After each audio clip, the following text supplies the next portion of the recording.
En la ciudad de Neiva, Huila, a los 4 días del mes de diciembre del año 2020, siendo las 8:13 presentes en las instalaciones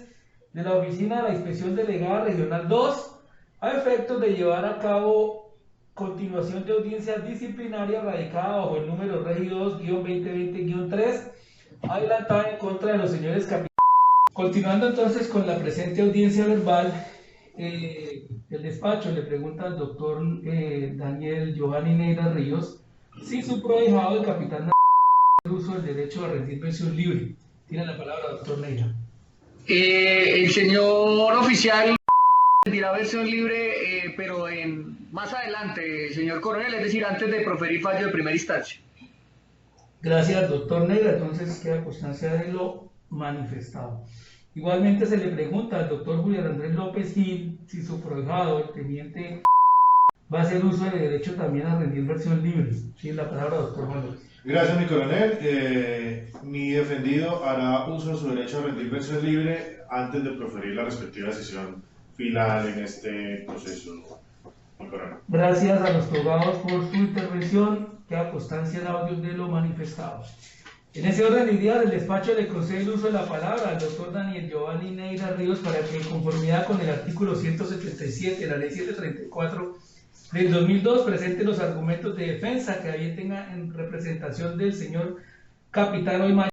atención a los cargos formulados por el despacho, así como también para que, si es su deseo, solicite o aporte pruebas en pro de la defensa técnica del investigado. Tiene la palabra, doctor Neira. Muchas gracias. Ante la imputación disciplinaria según la cual en la situación que estaría inmerso, mi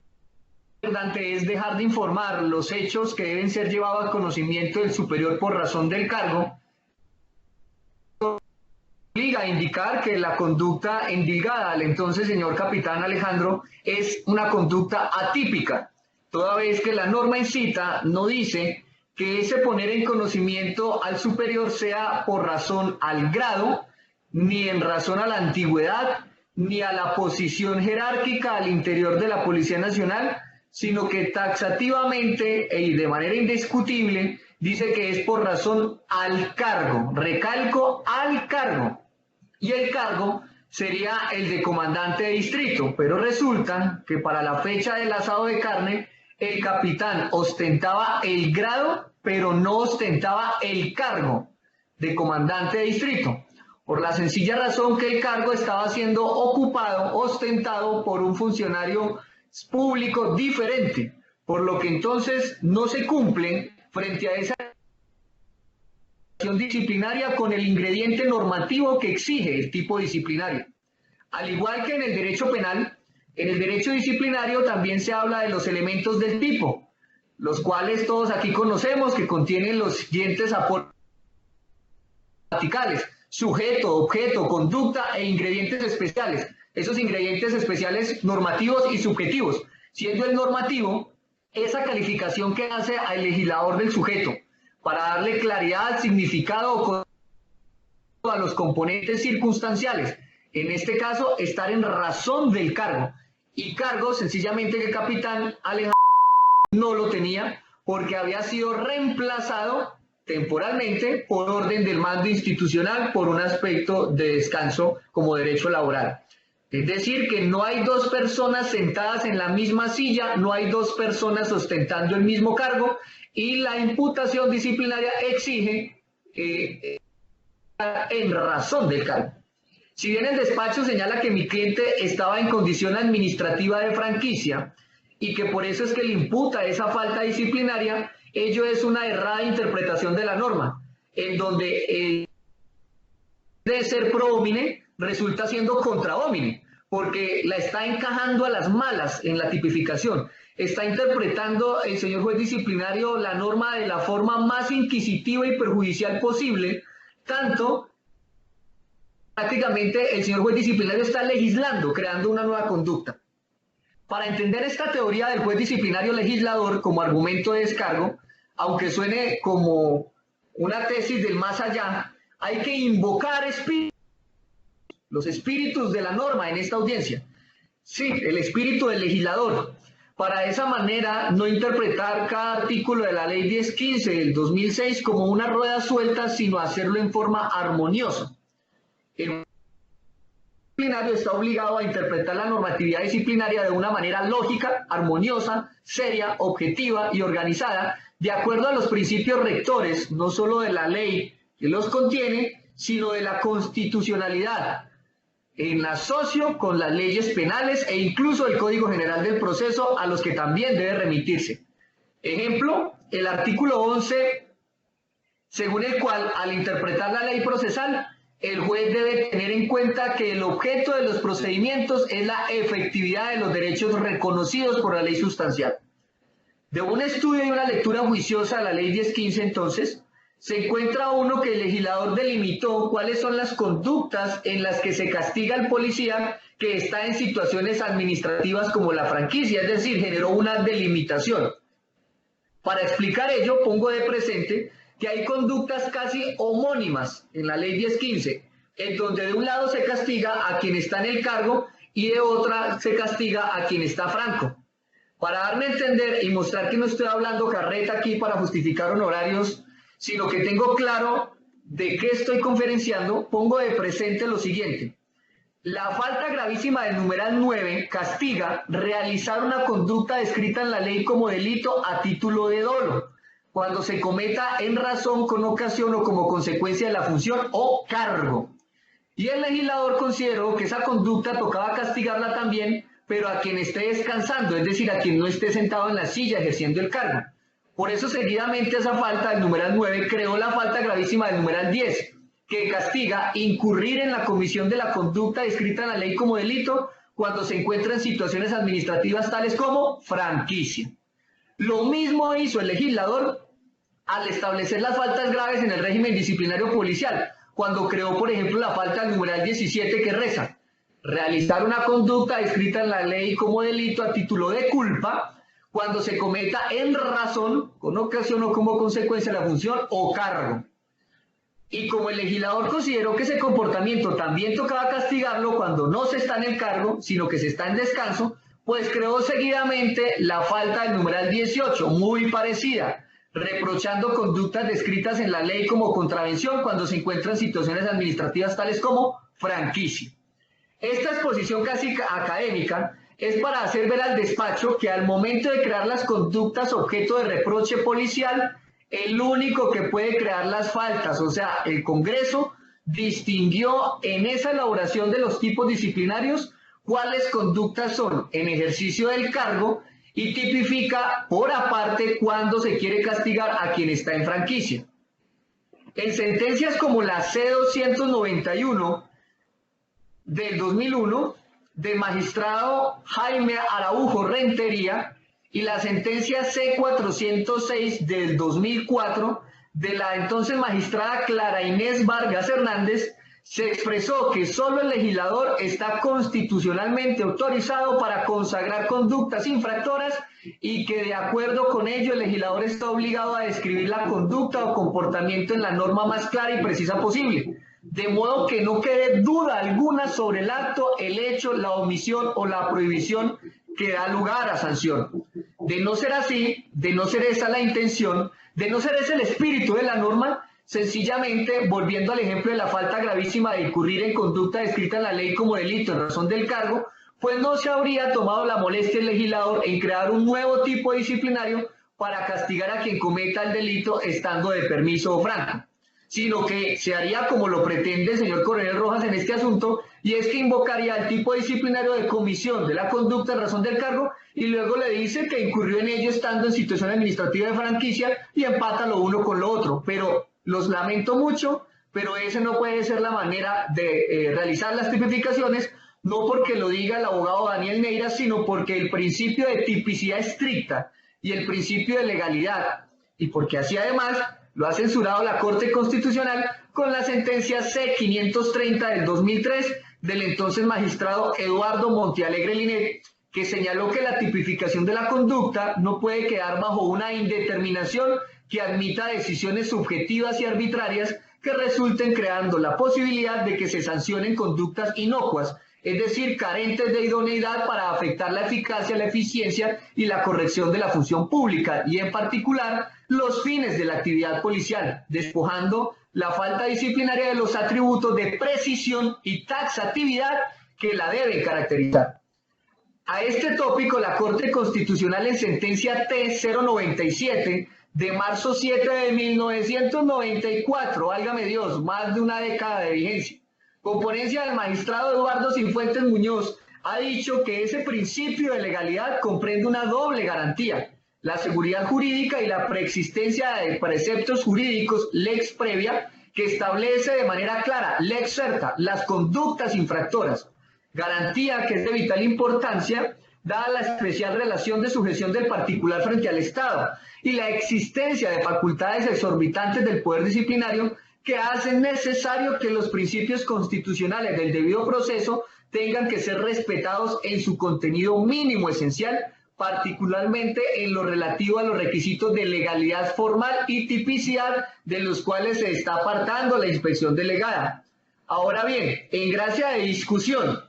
de que esa falta pudiera ser imputable a mi defendido, aunque las sentencias traídas a colación demuestran que la conducta es atípica. Pero en esa gracia de discusión de que pudiera ser imputable, surge el interrogante: ¿cuáles son los hechos que deben ser llevados al conocimiento del superior? ¿La realización del asado? Ello es absurdo, porque aun cuando mi cliente hipotéticamente estuviera ostentando el cargo, lo cual no era así porque no lo tenía, no puede olvidarse el principio universal del derecho de que nadie está obligado a lo imposible y por lo tanto nadie puede hablar de aquello que no le consta. Es decir, un oficial no podría pasar informes por cosas que no vio. Si el capitán Ruiz no observó a nadie consumiendo bebidas embriagantes en aquel supuesto asado, no podría informar nada al respecto. Adicionalmente, si no observó a nadie haciendo propuestas de tipo sexual, pues tampoco podría andar diciendo que ello ocurrió, sobre todo porque si esa propuesta eventualmente se hubiera hecho, la sexual, no se habría exteriorizado a través de un parlante ni con un megáfono a grito tendido, como para que todos los allí presentes en ese asado la percibieran, sino que debió ser algo en plano de una conversación muy personal, que al ser así se torna imperceptible a los oídos de mi poderdante. Distinto fuere si alguien se acerca y pone la queja al oficial, lo que incluso suele canalizarse por vía de oficinas de atención al ciudadano y o se da aviso a los mandos superiores. Pero nótese cómo en el expediente disciplinario no aparece registro alguno de que alguien haya tan siquiera mencionado el haber tomado contacto con el oficial que represento a ponerle de presente alguna novedad, como por ejemplo que no había sido una sola patrulla y que por lo tanto que nadie más en el cuadrante estaba prestando el servicio. Nótese que el capitán Ruiz, como estaba de servicio, pues no conocía cómo estaba organizado el servicio de las diferentes estaciones que conformaban la jurisdicción, así que ni siquiera podía darse cuenta de si existía o no una sola patrulla en aquel cuadrante. Y si nadie en conocimiento de que había una petición sexual, pues él no podía informar nada a los superiores porque, repito, nadie informa aquello que no le consta o que no le ha llegado de manera directa como información, y tampoco indirecta. Aspecto que además es discutible porque por regla de lo que tiene que ver con el Departamento de Policía de Tolima, municipios como Rovira, con más de 27.000 habitantes distribuidos en 13 barrios y 100 veredas, conforma un único cuadrante, lo que entonces me lleva a concluir que naciones más pequeñas como tema, pues no tengan más de esas cantidades del cuadrante, o sea, uno nomás. Y en ese orden de ideas, el hotel, motel, restaurante o como lo quieran llamar, está ubicado en la jurisdicción. Y en ese orden de ideas, ni siquiera eso es una novedad, porque no podría pensarse que eventualmente estén evadidos, porque si Rovira, que es más grande, tiene un único cuadrante, de ahí se que los demás municipios que sean más pequeños también tendrán una única jurisdicción por patrullar. O sea que tampoco sería algo que el capitán estuviera obligado a informar porque no había novedad. Se suma a lo anterior que no obra en el expediente prueba o indicio alguno que evidencia la obligación de tener que informar a los comandantes conocidos como los J la realización de eventos irrisorios como un simple almuerzo. Me niego a creer que en una institución encierre, como la policía, se encierre a un muchacho por cerca de 3 años en la Escuela General Santander, para que una vez egresado como oficial y además ostentando cargo de comandante de distrito, resulte teniendo que reportar a los comandantes operativos, al subcomandante del departamento o al propio comandante del departamento de que se van a tomar los alimentos con el personal subalterno en una misma mesa, como si no fuera normal que los policías almuercen, como cualquier otro ser humano. Porque es que independientemente de si fue carne asada, un sancocho, un plato de mazamorra, es un almuerzo y todo el mundo almuerza. Los policías también comen, duermen y lloran. Por consiguiente, no veo por qué un comandante de estación no pueda convocar al personal bajo a que esa toma de alimentos la hagan todos junticos en un mismo recinto y además no en un fin de semana ni en un puente festivo, sino en un día entre semana, es decir, en una fecha donde quien conoce su jurisdicción mejor que el mismo juez disciplinario y los sujetos procesales, porque es quien la patrulla, quien permanece allí de manera permanente, sabe cuándo tiene las mayores afectaciones de orden público y cuándo tiene los espacios para poder almorzar con su personal y cuándo poder conceder, por ejemplo, un permiso como alguna motivación, alguna actividad positiva que se haya realizado por algún uniformado bajo su mando. Si un comandante de estación de policía en pleno año 2020 no tiene la autonomía para tomar una decisión de tomar los alimentos con el personal bajo su mando, entonces el cargo de comandante de estación es un simple lujo porque resultó siendo el comandante de estación un patrullero más. Y ni qué decir del comandante de distrito, que con más de una década en la policía, independientemente de cuál de los dos oficiales sea, le toca estar llamando a los coroneles a pedir permiso para comerse un pedazo de carne. Eso desdibuja la naturaleza de mando que ejerce quien demoró 3 años en una escuela aprendiendo a mandar. Eso no es lo que persigue el derecho disciplinario, menos cuando esas actividades hacen parte del humanismo y del bienestar social que implementó por allá en su época el general Naranjo, lo que entonces genera que se configure una causal además de ausencia de responsabilidad, toda vez que esas actividades estarían cobijadas por el legítimo ejercicio de una actividad lícita, además desarrollada en un cargo público, como lo señala numeral quinto del artículo 32 de la ley 599 del 2000, aplicable en virtud del artículo 21 de la ley 734. No porque yo lo diga, sino porque la Policía Nacional, cuando sacó el famoso manual del comandante de la policía, que es basado en la resolución 03296 del 15 de octubre del 2010, quien dijo en el numeral 3.3.2, acá programa para el mejoramiento de la calidad de vida a nivel de comandantes y estación y distrito, dijo lo siguiente, abro comillas, generar canales de comunicación mediante espacios de integración socioafectivos que permitan la cierro comillas. Y en el numeral 3.3.3 está el control de este ventilador, ¿no? Establece los comandantes de estación de distrito, abro comillas, crear un adecuado ambiente laboral y fomentar la cultura de reconocimiento del estímulo entre los integrantes de la institución como factores determinantes del cambio de actitud y de motivación, cierro comillas. Por lo que si un comandante de distrito esté en el cargo, esté franco, esté excusado o como quiera, ve que el comandante de una estación se pone el delantal y atiende a sus subalternos como un acto de motivación y buen ambiente laboral, no podría andar pasando ese comandante de distrito si no logra percibir que en esa actividad exista alguna novedad. Si existió alguna novedad, pero no fue percibida por el comandante, pues no puede informar aquello que no percibió. Y al respecto se recalca que no hay ni un video, ni una foto, u otro medio probatorio que revele que el oficial estuvo allí cuando hubiera ocurrido alguna novedad, como por ejemplo el supuesto consumo de alguna bebida o alguna propuesta indebida a alguna femenina. Y ello es apenas lógico. Así como una cosa es el comportamiento en una fiesta, mientras los papás miran al hijo, el hijo se comporta, y otra cuando los papás lo dejan solo, donde ya se desinhibe un poquito. También una cosa es la celebración del aniversario de la Policía Nacional mientras J1 está en el evento, y otra cosa cuando ya él se va y queda solo el personal de base. En esa misma analogía, una cosa sería el comportamiento mientras los oficiales, comandantes, y otra cosa pudo ser el comportamiento cuando estos reclamaron su pedazo de carne por no hacer el desplante y se retiran del lugar. Y pues obviamente mientras el capitán Alejandro estuvo minutos, pues no fuera de una simple y sencilla actividad de bienestar social y buen clima laboral, no tenía nada que estar informando porque eso sería un desgaste. La causal de ausencia de responsabilidad de descargos también se ve respaldada por la resolución 0937 del año 2016, que establece el manual de funciones para el personal uniformado,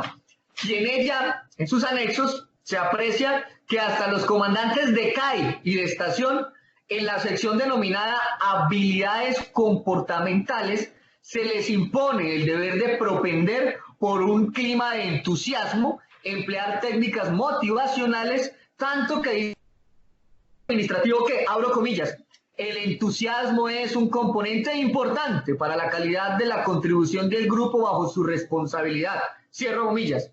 Ahora bien, si el despacho considera eventualmente que no se configura una causal excluyente de responsabilidad al lograr en ejercicio del derecho a sentarse como invitado a recibir un pedazo de carne, para de esa manera reducir la imagen de elitismo que generan las confrontaciones entre los niveles directivo y ejecutivo en la policía, y esa aceptación de un par de minutos en una invitación lícita para el señor coronel sí puede ser objeto de un reproche disciplinario, pues debería como mínimo variarse la culpabilidad enrostrada, pues no podría hablarse de un dolo bajo un criterio de peligrosidad y determinismo como fuentes de responsabilidad disciplinaria, donde se llega al nivel de decir en el folio 20 del auto de citación a audiencia que prácticamente ese asado puso en riesgo, abro comillas, la defensa y la independencia nacional, cierro comillas, cuando esas formas de analizar el comportamiento fue radicada con la ley 734 del 2002, cuando en su artículo 13 reza que queda proscrita forma de responsabilidad objetiva, es decir, aquella que considera al individuo como un centro del derecho sancionatorio y lo identifica como más o menos peligro para la sociedad, con el solo hecho de exteriorizar sus actos, sin consideración a lo planteado con su interioridad psíquica, a su verdadera intención, que es lo que está pasando por alto el juez disciplinario. Estos son los descargos entonces a favor del señor oficial Alejandro, que, como ya se expresó, pues se circunscriben a que se trataría de una conducta atípica y que en el eventual caso de que no se considere atípica, sino que se considere reprochable, pues existiría una causal de ausencia de responsabilidad y que adicionalmente, en caso de que ninguna de estas dos situaciones tuviera vocación de prosperar ante el señor inspector, de entrada lo mínimo que se pide es que, como mínimo, se cambie esa culpabilidad, en tanto que no se trataría en lo más mínimo de una conducta de comisión dolosa. En todo caso, considero por lealtad procesal, lo pongo de presente, que si un señor coronel está siendo investigado por la Inspección General por una presunta falta cometida como coronel, pero asciende al grado de general, es decir, cambia de nivel jerárquico al interior de la policía, el juzgamiento disciplinario también debe hacerse con su nuevo grado, independientemente de que cuando se adelante el proceso disciplinario sea general y cuando haya presuntamente cometida la conducta haya sido coronel. Pues ese ascenso varía la competencia, para lo cual es remitido para un efecto de ejercicio de analogía vía electrónica al correo del despacho regional el decreto 1560 del 2020, por medio del cual el presidente de la República asciende al grado de mayor a mi representado. Entonces, por analogía, si los oficiales subalternos son investigados en primera instancia por la inspección delegada, pero se genera una variación de ese nivel jerárquico, es decir, el capitán deja de ser oficial subalterno y se transforma en un oficial superior, ese ingreso al grupo de los laureles, a mi parecer, genera una variación de la competencia de su juez natural, por lo que el proceso, considero, debería ser remitido de manera inmediata a la Inspección General para que sea esa entidad la que analice los descargos presentados y continúen ellos pues con el conocimiento del asunto para evitar una posible nulidad a futuro conforme lo dispone el artículo 143 en su numeral primero y que pongo de presente para no convalidar esa situación. Este caso pues se tornaría atípico de cambio a nivel jerárquico en desarrollo o en la instalación o inicio de la audiencia disciplinaria que se da pues en el transcurso obviamente del proceso, que podría resolverse con base en la competencia residual a la que se refiere el artículo 55 de la ley 1015 del 2006,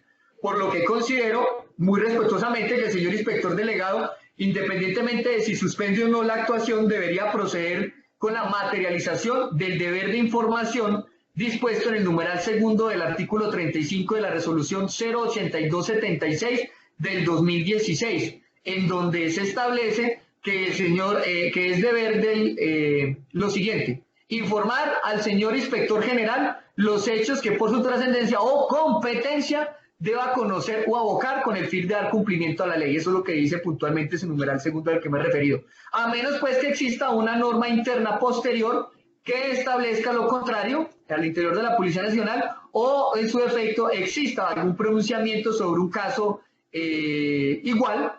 el mismo escenario, en donde ya se haya debatido una situación como la que aquí planteo de posible variación de la competencia por dejar de ser el investigado oficial subalterno.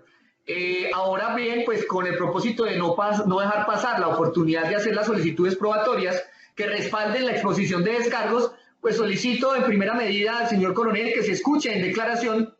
al oficial que ostentaba para esa época de los presuntos hechos la calidad de comandante del Departamento de Policía Tolima, con el fin de interrogarlo acerca de cuáles eran las instrucciones, directrices u órdenes que existieran para la época de los hechos en cuanto a la realización de actividades de bienestar social. Esta petición se respalda en que el despacho indica en la página 16 que la actividad se hizo sin el conocimiento del comandante operativo de seguridad ciudadana, subcomandante y comandante de departamento, sin ni siquiera escucharlos en declaración. O sea, yo no sé ni siquiera cómo hizo el juez disciplinario para afirmar que fue sin permiso de ellos, si ninguno de ellos ha declarado dentro de este proceso. Por lo que considero que como mínimo debe escucharse a quien ejerció esa calidad de comandante de la Policía Tolima para que nos informe cuáles instrucciones había realizado al respecto, no solo aquellas de tipo documental, sino que tal vez haya emitido a través de las diferentes relaciones generales. Se oficie, como segunda petición probatoria, que se oficie a la Dirección de Bienestar Social de la Policía Nacional con el fin de que dicha especialidad de la policía, esa dirección, certifique si los almuerzos de integración pueden ser considerados o no como actividades de bienestar social y generación de un buen clima laboral. Es decir, que básicamente se está pidiendo un concepto del experto en materia de actividades de bienestar social, en tanto que esas calificaciones de que se trate de actividades del humanismo pues no pueden quedar en la subjetividad del juez disciplinario, sino de la dirección que la Policía Nacional creó con ese propósito y que respaldarían la teoría de la defensa.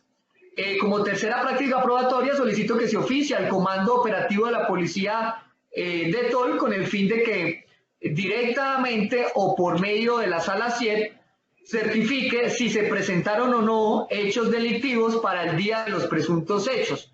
especialmente en los horarios en que presuntamente se desarrolló esa actividad del asado de carne. Asimismo, para que se realice una comparación entre el nivel de cumplimiento de metas estadísticas de ese día o mes del año en que se presenta presuntamente la novedad en comparación con el mismo periodo del año inmediatamente anterior, con el fin de conocer si el almuerzo, el asado de carne, se trataba de un incentivo al personal por un mejoramiento de la estadística institucional. Esta situación de que nos informen los hechos delictivos para el día de los presuntos hechos también tiene como propósito el que se analice de manera objetiva si se presentó realmente alguna afectación a la función pública o si por el contrario durante esta actividad pues no se presentaron ninguna novedad, ninguna irregularidad que hace que se pierda esa finalidad del derecho disciplinario. Como prueba adicional, esta sería la 1, 2, 3, la 4, para no perderme en cantidades, 3. La cuarta,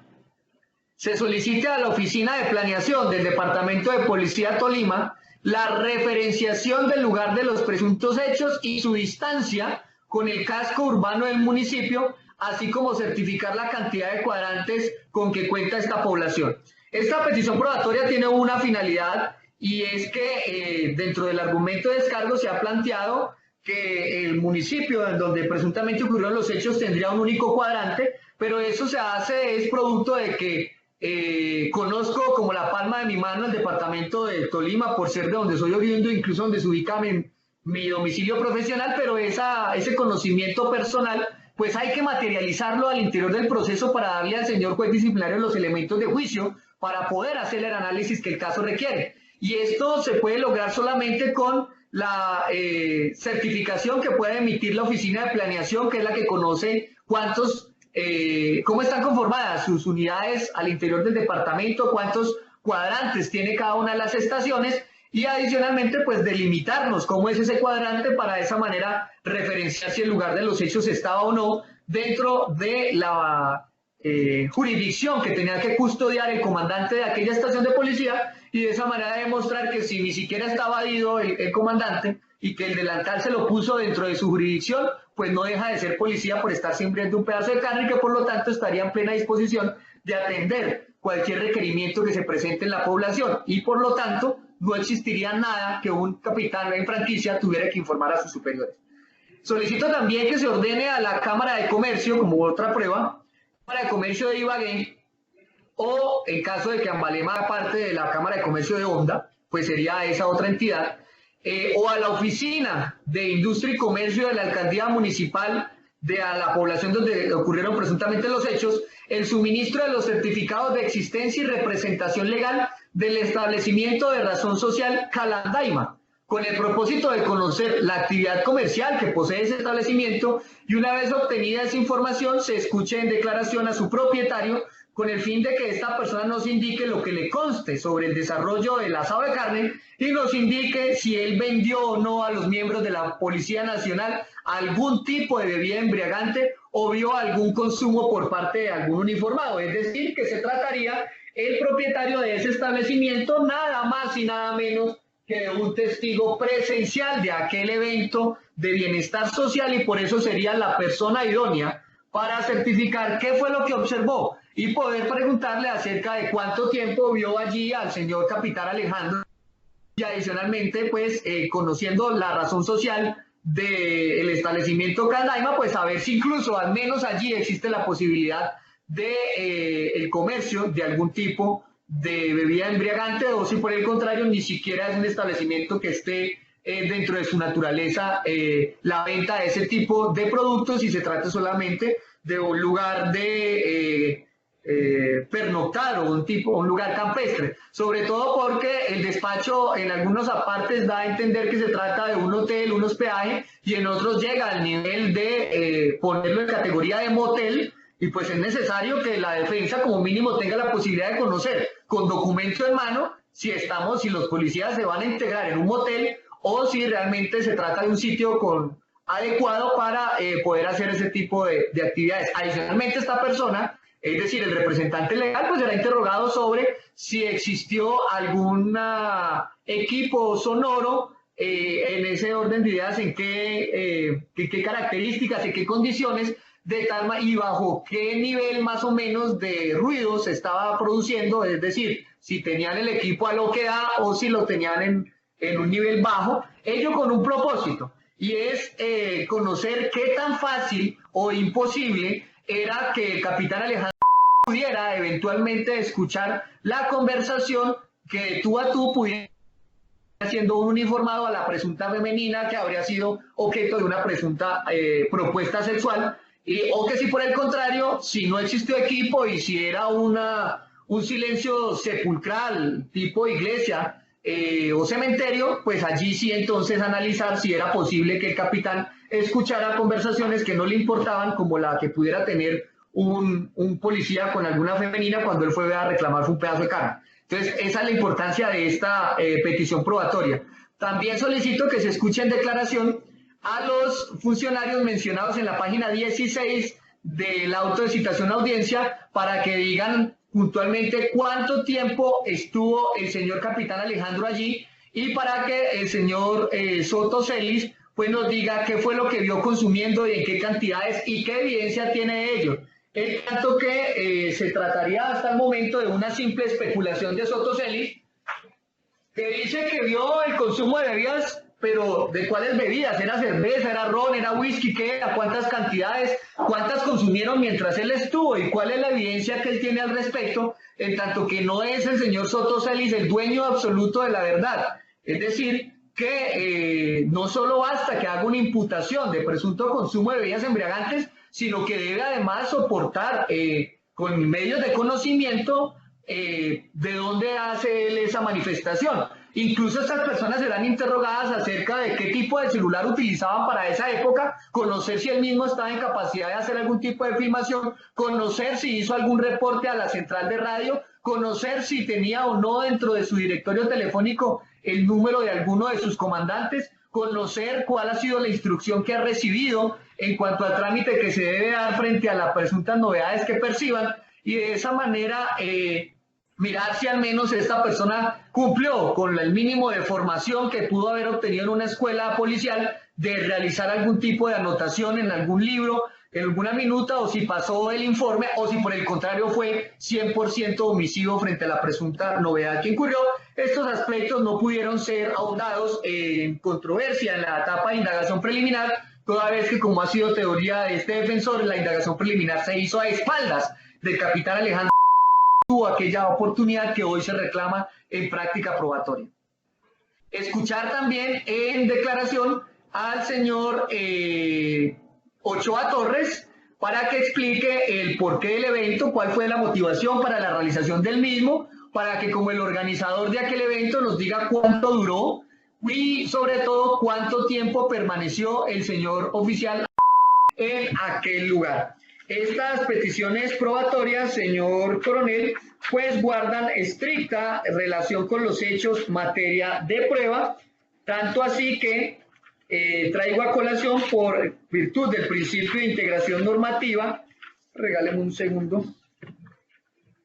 el contenido del artículo 375,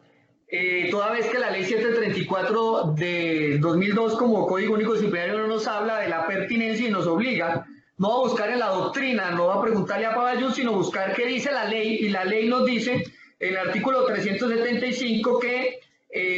pues existe pertinencia cuando el medio de prueba se refiere a los hechos o circunstancias relativos a la comisión de la conducta y sus consecuencias, así como la identidad o la responsabilidad de la persona que se acusa. En ese orden de ideas, entonces, teniendo en cuenta que lo que aquí se ha solicitado guarda estricta relación con las conductas y de la existencia o no de responsabilidad de mi poder dante, considero entonces que la prueba resulta pertinente y por lo tanto deben ser decretadas por su despacho, señor inspector. Adicionalmente, pues vemos que estas pruebas resultan admisibles toda vez que no existe peligro para causar un grave perjuicio indebido al proceso, tampoco existe la probabilidad de que genere confusión. Por el contrario, son elementos probatorios que darían mayor claridad al asunto, por lo que entonces se tornan admisibles en virtud de la remisión normativa que debemos hacer al artículo 376. No se trataría de actividades probatorias que dilaten el procedimiento, porque por el contrario, he sido en mi intervención muy explícito en cuanto a qué persigo con cada una de las pruebas. Ya... Doctor Neira, gracias por su intervención. Un hombre de leyes muy estudioso y como abogado él es maravilloso. Daniel Giovanni Neira Ríos, el teniente abogado.